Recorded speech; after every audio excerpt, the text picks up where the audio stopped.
it's me again, your Miss Mellow. So, ayan. Sinipag ako, nag-bake ang Miss Mellow nyo. So, itatry natin to. Ako lang pala, itatry ko. Gumawa ako ng ube muffin. Look, mainit pa siya, super mainit pa. Hindi pa siya basta mainit. Wait lang.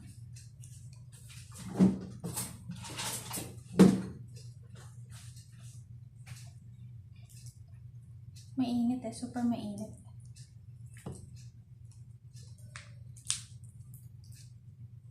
Ganito natin siya buksan.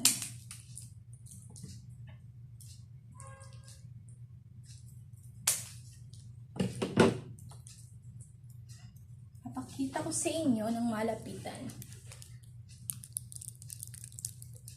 Sabi yung mainit pa kasi super mainit pa to. Ayan, ang loob. Kita nyo yan. Mainit kasi. Try natin ng mainit. May nilagay kasi ako ditong cheese. So, gusto ko makita ko ano yung itsura ng cheese sa loob. Wow, it's mainit talaga. Saan na yun? Gumamit tayo ng ayan, ito napakita ko sa inyo yung cheese. Ay, oh, 'di ba? Kaya maganda siyang kainin ng mainit pa kasi yung cheese ko. Melted cheese yan. Naglaglagan nila sa ibabaw. Sayang. Gumamit tayo ng melted cheese. Kaya mas maganda siyang tingnan kapag bagong luto. Diba? Kasi ang muffin liner natin hindi ganun kaganda. Oh, see? It's so nice.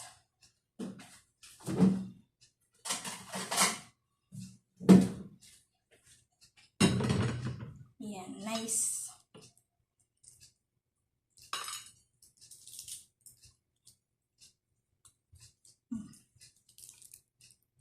Ganyan yung loob. Diba? So, itatry ko na. Mainit nga lang. Good luck kung mapapasok.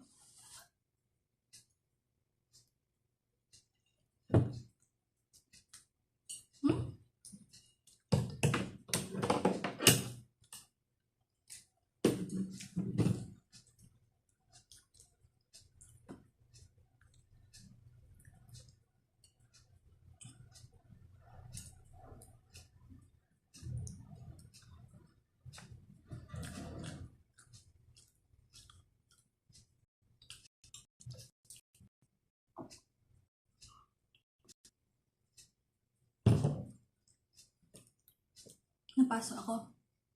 Goods! Bye-bye!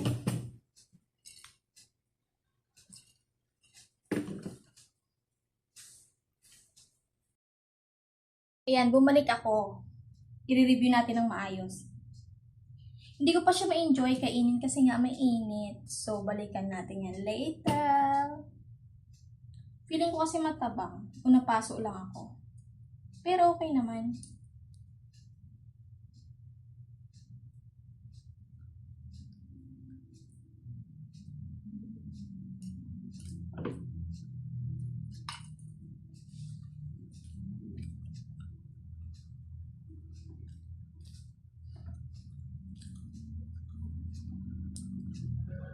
Alam mo anong kulang?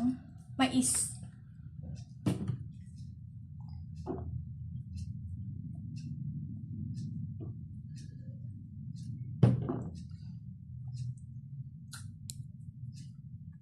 Pero overall, okay naman siya.